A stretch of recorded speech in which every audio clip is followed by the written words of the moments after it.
nataka niwahakikishie, sawa sawa, sikizeni watu wa Kuria, nyinyi maana sana sehemu hii. Tulisema kwanza tupunguze gharama ya maana sana sehemu hii. Tulisema kwanza tupunguze gharama ya maana sana sehemu hii. Tulisema kwanza tupunguze gharama ya maana sana sehemu hii. Tulisema kwanza tupunguze gharama ya maana sana sehemu hii.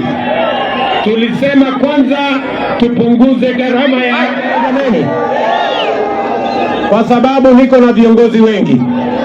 Mimi nataka niwahakikishie, sawa sawa, sikizeni watu wa Kuria, nyinyi ni wakulima wa maana sana sehemu hii.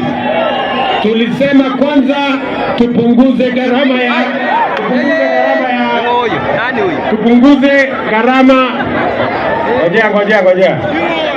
Nani mjinga huyu? Tulisema tupunguze gharama ya mbolea.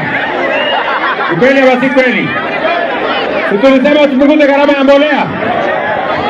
Hiyo ngojea, kwanza tupunguze gharama ya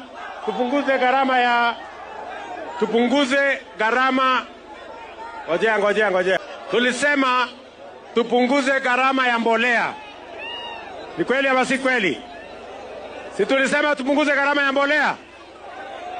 Hiyo ngojea, wachana nao wananchi. Ile imefanyika hapa, wanataka kusalamia na mkono na wameshindwa kukufikia.